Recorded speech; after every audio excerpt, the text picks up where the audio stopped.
Baik, shalom, selamat sore semua. Salam sejahtera untuk kita semua. Sore hari ini kita bersyukur karena masih diberikan kesempatan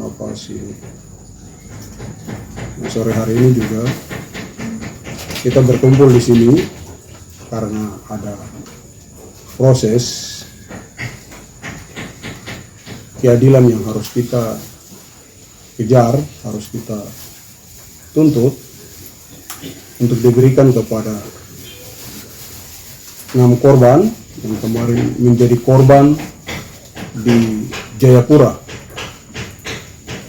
yang menjadi korban dari penjualan miras ilegal yang dimiliki atau diedarkan oleh terduga HS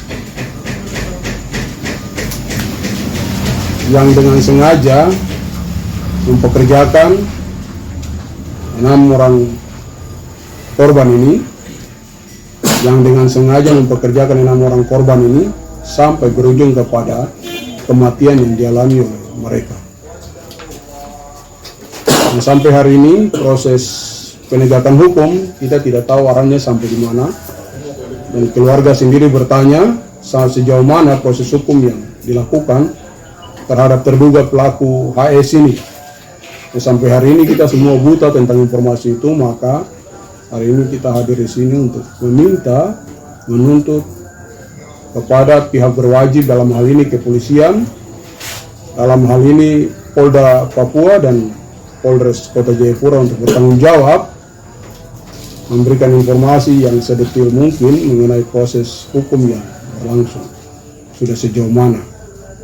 Karena keluarga korban sampai hari ini karena belum mendapat kepastian hukum dalam proses ini, maka itu kita harus meminta pertanggungjawaban pihak kepolisian untuk mempertanggungjawabkan proses ini.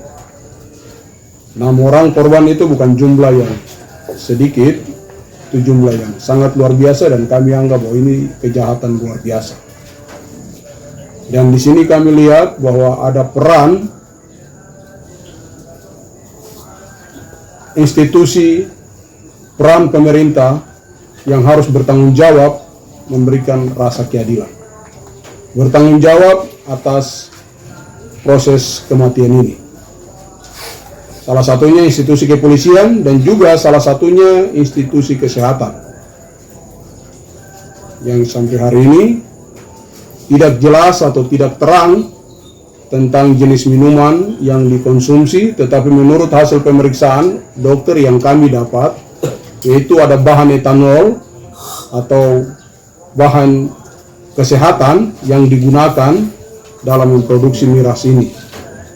Sehingga kami anggap bahwa proses pembuatan miras ini itu mendapat bahan campuran yang notabene bahan ini harus mendapat izin, dan bahan ini diizinkan oleh negara atau pemerintah untuk diproduksi. Dan untuk mengakses barang ini, siapapun yang mengakses barang ini harus mendapatkan izin untuk dapat mengakses ini. Menjadi pertanyaan kami, bahan ini dapat diakses oleh terduga HS ini atas dasar apa? Nah, siapakah HS ini sehingga dia dapat mengakses bahan ini dalam jumlah yang besar? Sebagaimana dalam hasil pemeriksaan itu metanol sebagai bahan dasar yang menjadi bahan pemicu kematian dari para korban. Itu hasil pemeriksaan yang diserahkan pihak rumah sakit Dok 2 Jayapura kepada keluarga, yang ada di tangan keluarga, dan juga sudah diserahkan kepada kami selaku pihak kuasa hukum, lembaga bantuan hukum. Nah, ini yang menjadi bukti bahwa kematian ini disebabkan oleh bahan-bahan yang seharusnya tidak diizinkan untuk beredar secara leluasa.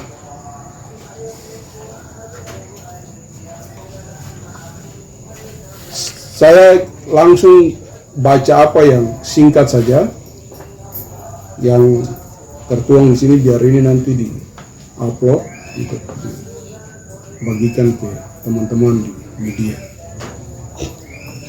Pernyataan sikap dan tuntutan 6 korban yang diakibatkan penjualan miras ilegal.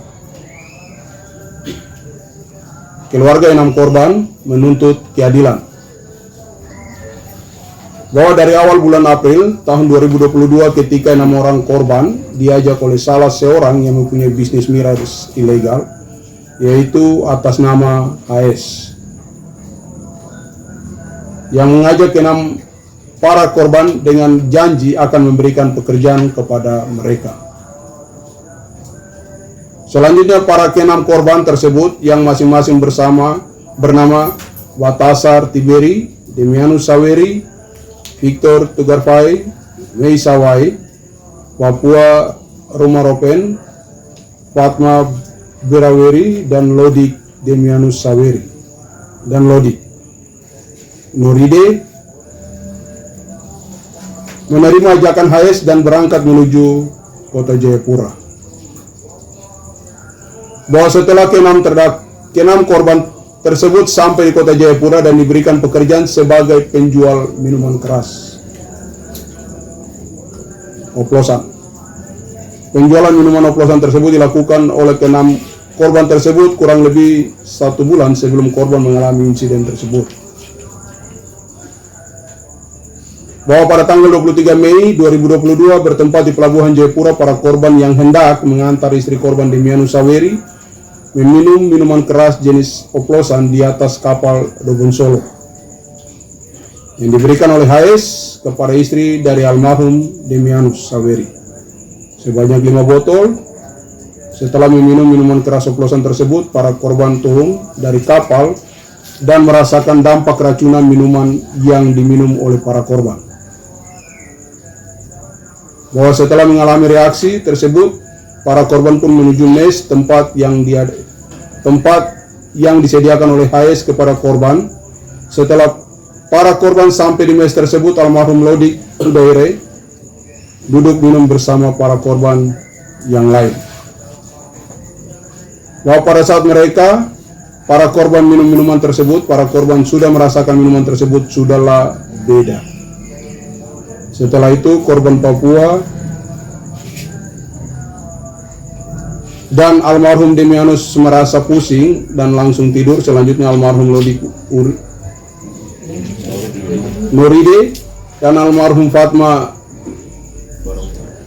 Baraweri lanjut meminum sampai pada akhirnya almarhum Fatma Baraweri jatuh dan dilarikan ke Rumah Sakit 2 Jayapura dan disusul oleh para korban yang lainnya.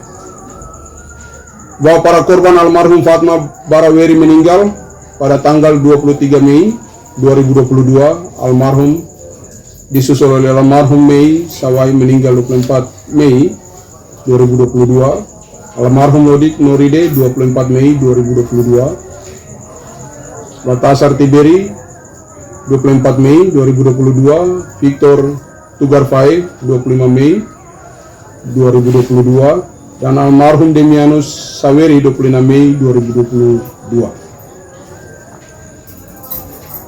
Bahwa dalam insiden tersebut,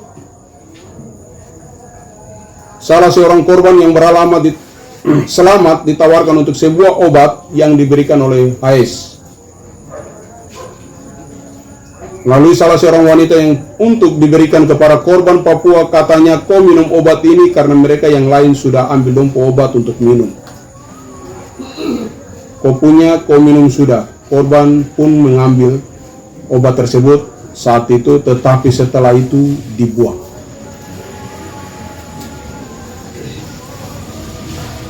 Atas peristiwa yang memakan korban, 6 korban tersebut, kami selaku kuasa hukum dengan ini menyampaikan tuntutan kepada pihak kepolisian Republik Indonesia, dalam hal ini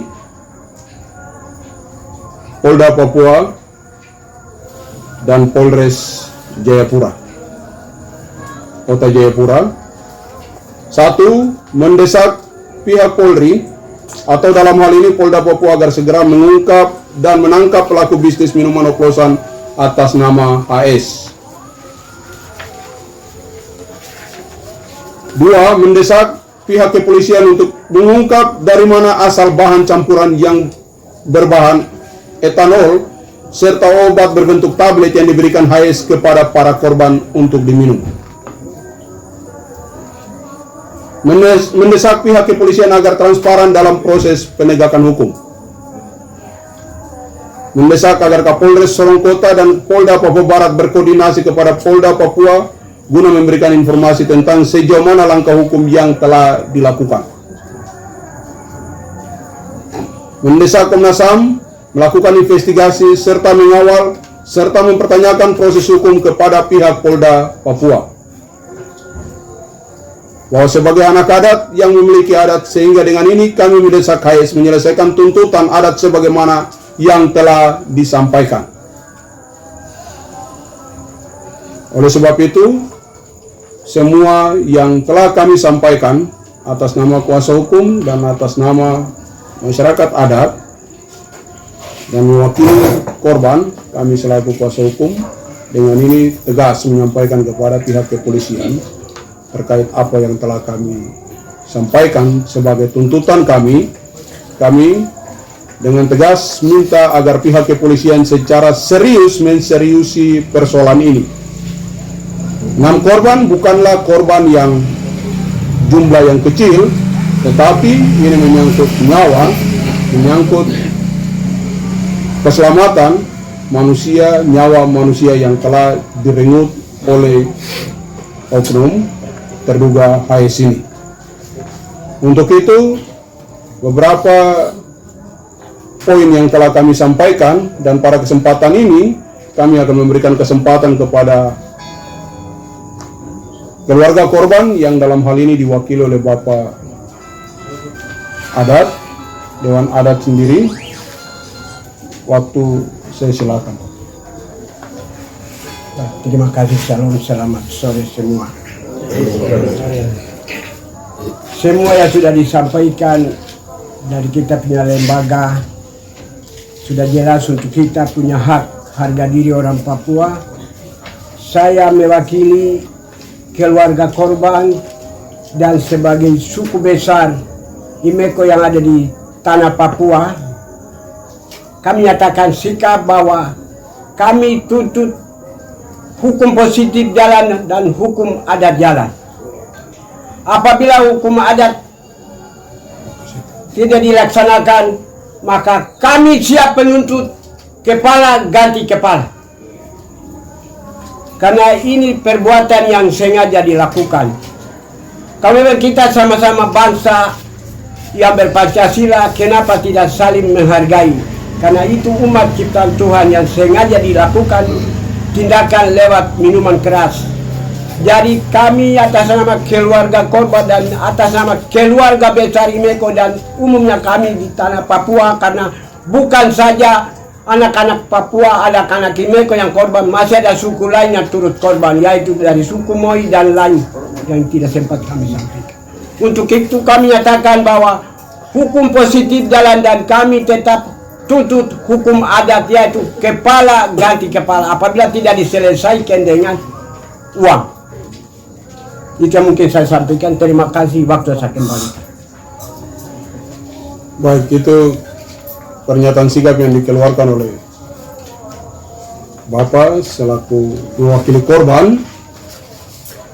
Dalam hal ini Bapak selaku Dewan Adat mewakili korban berbicara dan menyatakan sikap adat terhadap proses persoalan ini. Dengan itu kami minta agar proses penegakan hukum, aparat penegak hukum agar bekerja lebih sigap, agar bekerja lebih serius untuk mengungkap perkara ini. Kami minta dengan tegas Komnas HAM dalam hal ini turut melakukan investigasi atas persoalan ini.